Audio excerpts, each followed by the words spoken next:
16 जून 2025 को प्रधानमंत्री नरेंद्र मोदी को साइप्रस के निकोसिया में एक राजकीय यात्रा के दौरान साइप्रस का सर्वोच्च नागरिक सम्मान the grand cross of the order of Makarios the third से सम्मानित किया गया। यह प्रतिष्ठित सम्मान प्रधानमंत्री मोदी के लिए व्यक्तिगत रूप से और भारत साइप्रस संबंधों के लिए कूटनीतिक रूप से बहुत महत्व रखता है। यह पुरस्कार आर्चबिशप मकारियोस दी थर्ड के नाम पर रखा गया है, जो साइप्रस के पहले राष्ट्रपति और उसके इतिहास में एक पूजनीय व्यक्ति थे।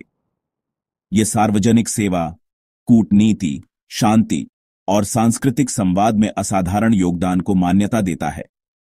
यह साइप्रस गणराज्य का सर्वोच्च नागरिक सम्मान है। आमतौर पर राष्ट्राध्यक्षों या सरकार के प्रमुखों या ऐसे व्यक्तियों को दिया जाता है जो साइप्रस के राजनयिक संबंधों को महत्वपूर्ण रूप से मजबूत करते हैं। प्रधानमंत्री मोदी अब वैश्विक नेताओं के एक विशिष्ट समूह में शामिल हो गए हैं, जिन्हें उनके अंतर्राष्ट्रीय प्रभाव और द्विपक्षीय साझेदारी के प्रति प्रतिबद्धता के लिए सम्मानित किया गया है। स्थान प्रेसिडेंशियल पैलेस, निकोसिया।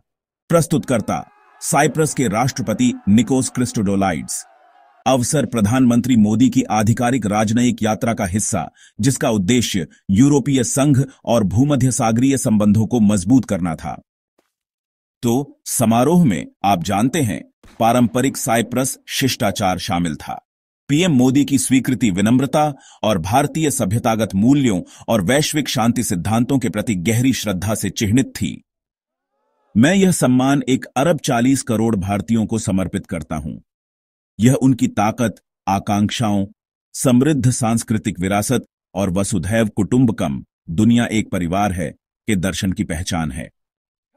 यहां सामूहिक पहचान का मतलब है भारत के लोगों का सम्मान करना, न कि सिर्फ व्यक्तिगत उपलब्धि। दार्शनिक जड़ें, वसुधैव कुटुंबकम का जिक्र भारत की G20 अध्यक्षता के विषय और वैश्विक शांति कथा के अनुरूप है।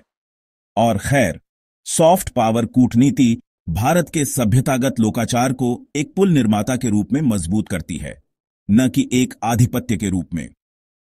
तो ये दोनों राष्ट्र, आप जानते हैं, एक नियम आधारित अंतर्राष्ट्रीय व्यवस्था का समर्थन करके, संप्रभुता का सम्मान करके और आतंकवाद विरोधी ढांचे पर मिलकर काम करके रणनीतिक रूप से संरेखित होते हैं। उनका सहयोग सिर्फ राजनीति से परे है। यह शिक्षा और IT समुद्री व्यापार को बढ़ावा देने, आतंकवाद विरोधी प्रयासों और यहां तक कि नवीकरणीय ऊर्जा के बारे में भी है। यह साझेदारी वास्तव में दक्षिणी यूरोप में भारत की प्रोफाइल को बढ़ाती है और यह यूरोपीय संघ के भीतर नए राजनयिक अवसर खोलती है। साथ ही यह भूमध्य सागरीय भू राजनीति में चीनी प्रभाव का मुकाबला करने में मदद करता है, जो ईमानदारी से एक बहुत बड़ी बात है। 2025 में Cyprus grand cross of the order of Makarios the third से सम्मानित किया गया, जो उनका सर्वोच्च नागरिक सम्मान है। 2019 में UAE ऑनर्डर ऑफ जायद था, जो UAE का सर्वोच्च नागरिक पुरस्कार है। 2018 में दक्षिण कोरिया ने आर्थिक विकास और वैश्विक नेतृत्व के लिए सियोल शांति पुरस्कार दिया। उसी वर्ष फिलिस्तीन ने द्विपक्षीय संबंधों को मजबूत करने के लिए फिलिस्तीन राज्य के ग्रैंड कॉलर से सम्मानित किया।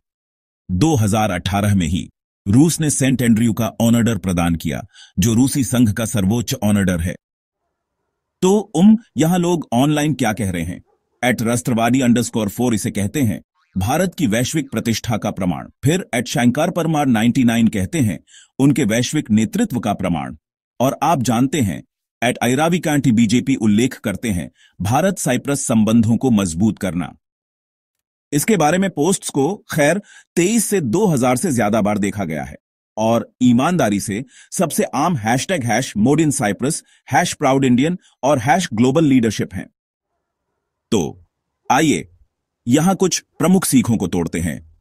पहला, नागरिक जागरूकता। यह समझना वास्तव में महत्वपूर्ण है कि अंतर्राष्ट्रीय मान्यता किसी देश की राष्ट्रीय छवि को कैसे आकार दे सकती है। अगला, सॉफ्ट पावर रणनीति का विचार है, जहां दर्शन और सांस्कृतिक गहराई का उपयोग वास्तव में राजनयिक सफलता प्राप्त करने में मदद करता है। और अंत में, नेतृत्व अध्ययन। प्रधानमंत्री मोदी की घरेलू गौरव को वैश्विक कद के साथ संरेखित करने की क्षमता ईमानदारी से नेतृत्व में रुचि रखने वाले किसी भी छात्र के लिए एक आकर्षक उदाहरण है। अब यहां कुछ सोचने लायक है, एक नेता की व्यक्तिगत पहचान किसी राष्ट्र के अंतर्राष्ट्रीय संबंधों और वैश्विक छवि को कैसे प्रभावित कर सकती है? ये एक काफी दिलचस्प सवाल है ना? प्रधानमंत्री नरेंद्र मोदी को grand cross of the order on of Makarios the third का मिलना सिर्फ एक सम्मान से कहीं ज्यादा है। यह वास्तव में एक वैश्विक नेता के रूप में भारत के उद्भव का प्रतीक है, जो प्राचीन दर्शन, आधुनिक रणनीति और लोकतांत्रिक शक्ति में निहित है। यह घटना न केवल भारत साइप्रस संबंधों को मजबूत करती है, बल्कि विश्व मंच पर भारत की बदलती भूमिका की अंतर्राष्ट्रीय मान्यता को भी दर्शाती है। तो अगर आप और गहराई से जानना चाहते हैं तो यहां उपयोग किए गए स्रोत और संदर्भ दिए गए हैं। पहला, प्रेस इंफॉर्मेशन ब्यूरो, जिसे आप pab.gov.in पर पा सकते हैं। दूसरा, विदेश मंत्रालय, भारत, जून 16, 2025 को उनकी प्रेस विज्ञप्ति देखें। तीसरा, साइप्रस सरकार की आधिकारिक वेबसाइट, जो presidency.gov.si है।